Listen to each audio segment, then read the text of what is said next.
Hi friends, welcome to English Study Point. Today in this lecture, I am going to talk about important works of Anglo-Norman period. First, I am talking about poet Geoffrey of Monmouth. So, he was a central figure in development of British historiography. यानी इन्होंने British historiography के development में important role play किया.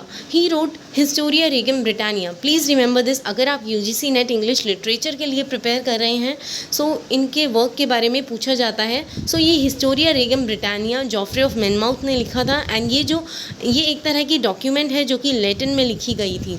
It was translated as the history of kings of Britain, कि इसको English में जो है history of kings of Britain के नाम से ट्रांसलेट किया गया. It chronicles the life of the king of Britain over the course of 2000 years. कि मतलब ये जो डॉक्यूमेंट है ये ब्रिटेन की किंग्स की लाइफ बताती है. ये डॉक्यूमेंट जो है ब्रिटेन के किंग्स की लाइफ के बारे में बताती है over the course of 2000 years. And ये जो डॉक्यूमेंट है ये बिगिन होती है कि किस तरह से ब्रिटिश नेशन को फाउंड किया गया ट्रोजन्स ने, किस तरह से उन्होंने ट्रोजन्स ने फाउंड किया ब्रिटिश नेशन को. एंड साथ ही साथ ब्रिटिश नेशन जो है कॉन्टीन्यूसली फाउंड होता गया 7th सेंचुरी में, जब तक एंग्लो सैक्सन का कंट्रोल था ब्रिटेन के अंदर. This piece falls under the matter of Britain. कि हिस्टोरिया रेगम ब्रिटानिया ये जो पीस ऑफ वर्क है ये मैटर ऑफ ब्रिटेन के अंडर आता है. Britain was founded by Brutus of Troy. Please remember this कि ब्रिटेन नेशन को फाउंड किया था ब्रूटस ऑफ ट्रॉय ने. It remained a valuable piece of medieval literature. कि हिस्टोरिया रेगम ब्रिटानिया जो था वो important valuable piece of work था मिडीवल लिटरेचर का, which contains the earliest known version of story of King लियर.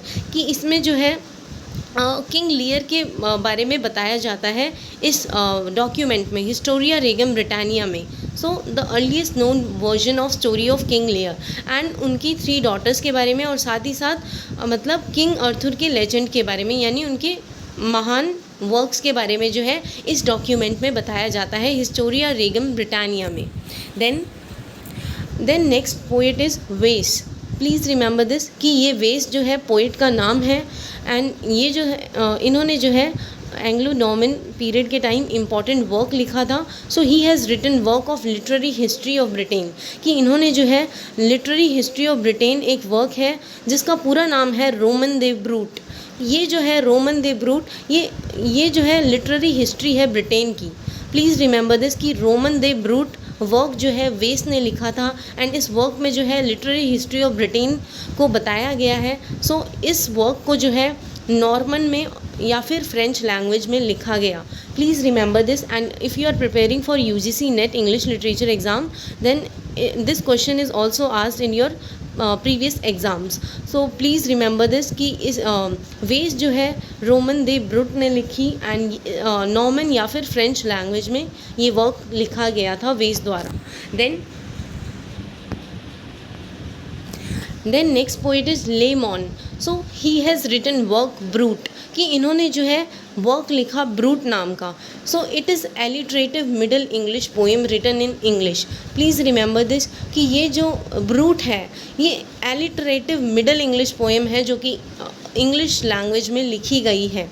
This work named after Britain's mythical founder. कि ये जो work है ब्रूट ये ब्रिटेन के मिथिकल फाउंडर के नाम से जो है इस वर्क को नाम दिया गया है ब्रूट. सो ब्रूट जो है ये this work named after Britain's mythical founder. ये जो वर्क का नाम है ये ब्रिटेन के मिथिकल फाउंडर के बाद दिया गया है. एंड ब्रिटेन के मिथिकल फाउंडर का नाम था Brutus of Troy. It was inspired by Geoffrey of Monmouth. ये जो वर्क ब्रूट है ये इंस्पायर है जॉफ्रे ऑफ मैनमाउथ के वर्क से, हिस्टोरिया रेगम ब्रिटानिया से, एंड साथ ही साथ वेस के वर्क रोमन दे ब्रूट से. It includes a large section of life. कि इस वर्क में यानी ब्रूट वर्क में जो है बहुत सारे मतलब लार्ज सेक्शन जो है वो किंग अर्थर और उनके एक्सप्लॉइट्स के बारे में बताया जाता है इस वर्क में ब्रूट में. Then next poet is Pearl poet, and ये पर्ल पोएट जो है पोएट का नाम है. So he wrote in North West Midland dialect, कि इन्होंने नॉर्थ वेस्ट मिडलैंड डायलेक्ट में लिखा. He has written 4 famous poems which exist in a single manuscript, कि इन्होंने जो है 4 फेमस पोएम्स लिखी थी जो कि एक साथ कंपाइल करके एक ही मैन्यूस्क्रिप्ट में लिखी गई है, जिस पूरे मैन्यूस्क्रिप्ट को बोला जाता है Scottish hero. The 3 religious poems are, कि वो 3 रिलीजियस पोएम्स कौन कौन सी है. सबसे पहली पर्ल है, दूसरी प्योरिटी है, तीसरी पेशेंस है. There is a single best known Arthurian stories, कि बोला जाता है कि एक single best known Arthurian stories जो है उसका नाम है Sir Gawain and Green Knight. So friends, मैं Sir Gawain and Green Knight पे सेपरेट वीडियो लेक्चर बनाऊंगी, so please stay tuned. So there is a single best known Arthurian stories, one of them is Sir Gawain and Green night, कि एक 3 religious poems लिखी and इन्होंने एक story लिखी जिसका नाम है, एक स्टोरी लिखी जो कि अर्थूरियन यानी अर्थूरियन लेजेंड पर बेस है, एंड उस स्टोरी का नाम है Sir Gawain and Green Knight. सो उसमें से एक एग्जाम्पल है शिवॉल्ड्रिक रोमांस का. ये जो Sir Gawain and Green Knight जो है ये एक एग्जाम्पल है शिवॉल्ड्रिक रोमांस का, जिसमें बताया जाता है हीरो जो है क्वेस्ट पे जाता है. It was made popular by J.R.R. Tolkien in the modern time, कि इस पोएम को यानी इस Sir Gawain and Green Knight को जो है पॉपुलर मॉडर्न टाइम में J.R.R. टॉलकिन ने किया. Fascinating and adventurous tale of Sir Gawain and the Green night, कि इसमें जो है वो एडवेंचरस टेल के बारे में, यानी J.R.R. टॉलकिन जब मॉडर्न टाइम में इस वर्क को पॉपुलराइज करते हैं सो वो एडवेंचरस टेल बताते हैं Sir Gawain and Green Knight की, और साथ ही साथ प्रेजेंट करते हैं test of Sir Gawain's moral character and the knight of code of chivalry, कि मतलब इसमें बताया जाता है कि इस वर्क के थ्रू जो है सर गोवेन के मॉरल कैरेक्टर को टेस्ट किया गया and the knight code of chivalry, और साथ ही साथ जो है नाइट का जो शिवॉल्ड्री का कोड है उसको भी टेस्ट किया गया. द नाइट कोड ऑफ शिवॉल्ड्री क्या है, कि द नाइट कोड ऑफ शिवॉल्ड्री जो है ये मतलब बात करते हैं, it talks about strict restrictions and guidelines that true knight should follow, कि द नाइट कोड ऑफ शिवॉल्ड्री जो है वो वर्क बताता है कि किस तरह से जो है स्ट्रिक्ट रिस्ट्रिक्शंस और गाइडलाइंस को जो है एक ट्रू नाइट फॉलो करता है. फ्रेंड्स, यहाँ पे मेरे से टाइपिंग मिस्टेक हो गई है, ट्रू नाइट में के आ जाएगा, KNIGHT. So it talks about strict restrictions and guidelines that true knight should follow. Then Sir Gawain a knight of sir Arthurian knightable, कि ये जो Sir Gawain and Green Knight जो है ये सर अर्थूर के यानी सर अर्थर के मतलब लेजेंड के बारे में बताता है ये work. So King Arthur was a legendary king of Britain, कि किंग अर्थर जो थे एक महान किंग थे ब्रिटेन के, and he has round table in which good knight use to sit, कि उनके जो किंगडम में एक राउंड टेबल हुआ करती थी जहाँ पर सारे नाइट्स आकर बैठा करते थे, KNIGHT. Then King Arthur have a meeting around these round tables, कि किंग अर्थर जो थे यहाँ पे मीटिंग ऑर्गेनाइज किया करते थे इन राउंड टेबल्स पर.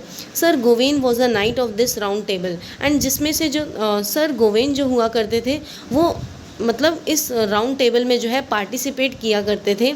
एंड उन्होंने एक दिन who accepts a challenge from a mysterious green night, कि ये जो है एक चैलेंज एक्सेप्ट करते हैं मिस्टीरियस ग्रीन नाइट से. Who challenges any kind of King Arthur round table, कि वो जो है मतलब कि मिस्टीरियस ग्रीन नाइट जो है वो किसी भी मतलब नाइट को जो कि किंग अर्थर के अंडर रहता था, सो किसी भी नाइट को जो है चैलेंज कर देता है mysterious green knight table to strike him with an axe, की मतलब कि वो जो है मतलब सर गोवेन को यानी सर गोवेन जो थे वो मतलब किंग अर्थर के अंडर रहने वाले नाइट थे. सो एक दिन क्या करता है मिस्टीरियस ग्रीन नाइट जो है सर गोवेन को चैलेंज करता है और बोलता है कि मुझे जो है कुल्हाड़ी से मार के दिखाओ एंड और मेरे जो है कानों में झटका दो. So King Arthur round table to strike him with an axe only if he is able to take return blow in a year, कि मतलब कि मुझे जो है कुल्हाड़ी से मार के दिखाओ, यानी सर गोवेन को जो है मिस्टीरियस ग्रीन नाइट बोलता है, चैलेंज करता है कि मुझे जो है तुम कुल्हाड़ी से मार के दिखाओ, यानी to strike him with an axe only if he is able to take return blow in a year. कि मतलब बदले में वो क्या करेगा, सर गोवेन को मतलब कानों में आकर झटका देगा। अगर ऐसा हो पाया तो फिर जो है सर गोवेन जीत जाएगा। In the course of his journey he meets Lady Brulex. कि मतलब क्या होता है कि सर गोवेन क्या करता है, अपनी लाइफ की जर्नी में एक लेडी से मिलता है, उस लेडी का नाम होता है Brutelax, in a castle and meets Green Knight and fulfil his challenge. और क्या होता है कि वो लेडीज ब्रूटेलेक्स से मिलता है कैसल में, और साथ ही साथ ग्रीन नाइट से मिलता है, एंड इस तरह से जो है उसका चैलेंज पूरा हो जाता है। सर गोवेन को जो मिस्टीरियस ग्रीन नाइट चैलेंज देता है वो चैलेंज जो है पूरा कर देता है सर गोवेन। देन हम अब बात करते हैं पर्ल पोएट ने जो 3 रिलीजियस पोएम्स लिखी है, जिसमें से पोएम नंबर 1 का नाम है पर्ल। देन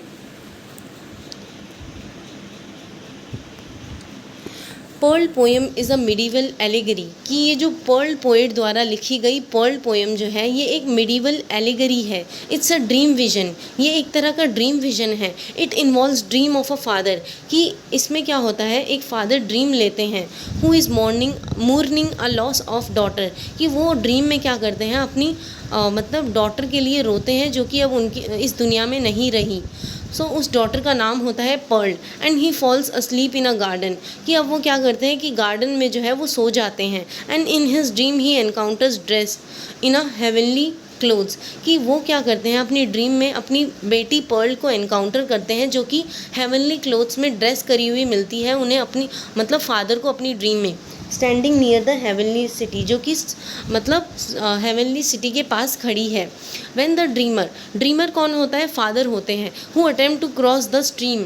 कि मतलब जब ड्रीमर जो है यानी फादर, जब वो अपनी ड्रीम्स में स्ट्रीम को क्रॉस करने की सोचते हैं, सो वो जो है अचानक से अपनी ड्रीम से जो है मतलब उठ जाते हैं and reflects on the significance of heavenly city. And वो जो है हाईलाइट करते हैं कि हेवनली सिटी की इम्पोर्टेंस क्या है।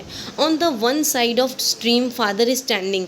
कि स्ट्रीम के एक साइड पर फादर खड़े होते हैं and on other side of stream heavenly city, and stream के दूसरी साइड पे हेवनली सिटी होती है जहाँ पर डॉटर खड़ी रहती है, on which the daughter is standing.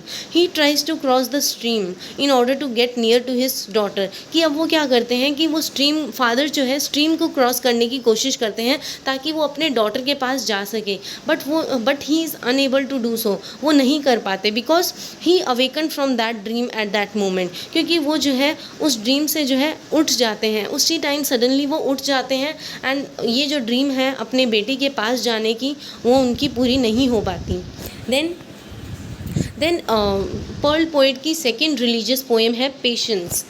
Then its source is Vulgate Bible. कि इस पेशेंस पोएम का जो सोर्स है वो वल्गेट बाइबल है। और वल्गेट कौन था, एक पोएट था जिन्होंने बाइबल लिखी थी। Then next religious poem written by Pearl poet is purity या फिर cleanliness. Then this poem talks about virtues of cleanliness of body.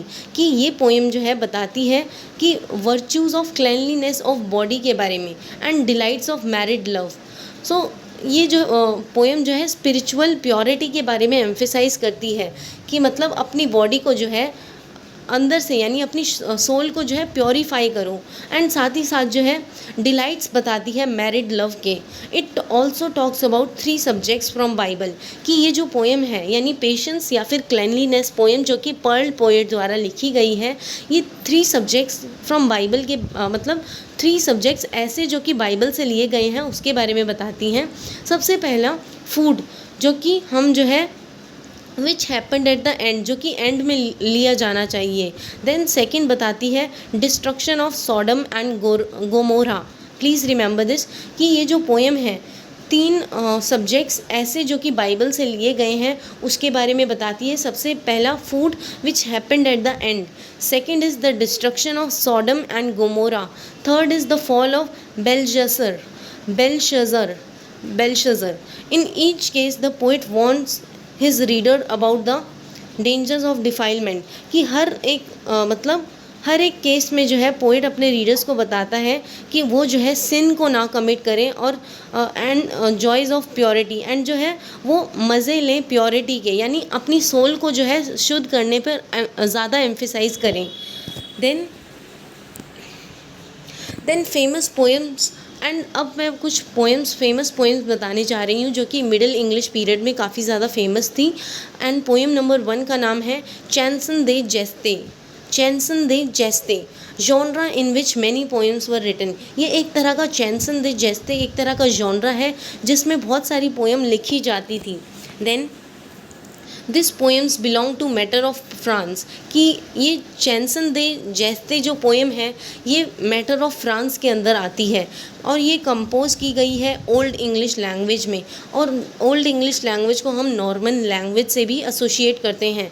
It narrates legendary incident in the history of France, कि ये जो चैंसन de जेस्ते हैं ये legendary यानी महान incidents के बारे में जो कि हिस्ट्री ऑफ फ्रांस में हमने देखे हैं, सो उसके बारे में ये पोएम जो है नरेट करती है। इट नरेट्स लेजेंडरी इंसिडेंट्स, कि महान इंसिडेंट्स के बारे में जो कि हिस्ट्री ऑफ फ्रांस में हुए हैं, सो उसके बारे में ये पोएम जो है नरेट करती है, जो कि 8th 9th and 10th century में देखे गए थे, जब शार्ले ऑफ मैग्ने जो है रूल किया करते थे फ्रांस को 8th सेंचुरी में। एंड सबसे अच्छा एग्जाम्पल है Song of Roland.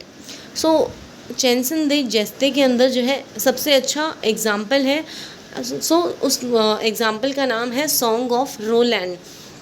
So old English epic poem, Song of Roland जो है वो ओल्ड इंग्लिश एपिक पोएम है जो कि बेस्ड है ऑन द बैटल ऑफ रॉन्सी वॉक्स। ये जो सॉन्ग ऑफ रोलैंड है ये ओल्ड इंग्लिश एपिक पोएम है जो कि बेस्ड है रॉन्सी वॉक्स के बैटल पर, जो कि हुआ था 778 AD में during the rain of Charlemagne. So ये जो बैटल है ये शार्ले मैग्ने के रेन में हुआ था एंड ये हैपन हुआ था 778 में AD में। It concerns with the history of शार्ले मैग्ने।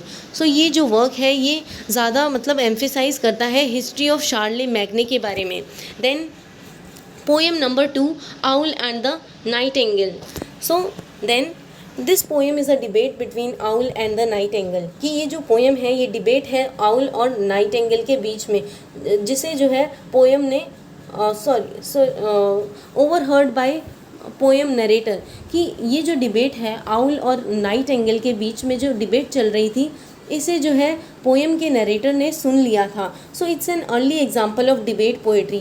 ये एक तरह का अर्ली एग्जाम्पल है डिबेट पोएट्री का। A man who overhears 2 birds, कि ये जो है नरेट करता है मतलब एक इंसान ने जो है बर्ड और आउल के बीच की 2 बर्ड्स आउल एंड नाइटिंगेल के बीच की डिबेट को जो है सुन लिया था। Engaging in a heated debate, वो जो थे एकदम हीटेड डिबेट में एंगेज थे about the range of topics, यानी वो आउल एंड नाइटिंगेल बहुत सारे टॉपिक्स के बारे में डिस्कस कर रहे थे, आर्ग्यू कर रहे थे over their respective songs, each others appearance, and साथ ही साथ एक दूसरे की अपीयरेंस के बारे में शेयर कर रहे थे और उनकी फॉली के बारे में शेयर कर रहे थे, वीकनेस ऑफ ह्यूमन काइंड के बारे में शेयर कर रहे थे, लैक ऑफ टॉयलेट ट्रेनिंग के बारे में शेयर कर रहे थे। They are not able to reach to a conclusion that who is better, कि मतलब वो जो है इस कंक्लूजन पे नहीं आ सके आउल एंड नाइटिंगेल कि मतलब कौन ज़्यादा एक दूसरे से बेटर है। विद दीज वर्ड्स, एंड ये इंपॉर्टेंट कोट है आउल एंड नाइटिंगेल में से ली गई, with these words they went off without any army, ट्रोप to Portesham and there they arrive. Then poem number 3 is Cursor Handy. So in English Runners of the World. Then it summarizes the history of the world as described in the Christian Bible. कि ये जो book है ये describe कर cursor handy poem जो है वो describe करती है वर्ल्ड की हिस्ट्री के बारे में जो कि क्रिश्चियन बाइबल में डिस्क्राइब्ड है। So it summarises the history of the world as described in the Christian Bible. So इसकी मेजर थीम है मेंस रिडेम्पशन, मतलब लिबरेशन यानी salvation. It is divided in accordance with 7 ages of salvation. कि ये जो cursor handy poem है ये divided है जिस तरह से मतलब किस तरह से जो है मतलब अलग अलग लेवल होते हैं सेल्वेशन पाने के। So it is divided in accordance with 7 ages of salvation. Then poem number 4, is Ancrini Rivale. So poem number 4 is Ancrini Rivale. Then this poem is guide for anchoresses, कि ये poem जो है एक तरह की guide है एनक्रीसेस के लिए. एनक्रीसेस कौन होती है? Females who are devotees of God, वो फीमेल्स जो कि भगवान के डिवोटी होते हैं. This poem is divided into 8 parts. ये पोएम जो है 8 पार्ट्स में डिवाइडेड है.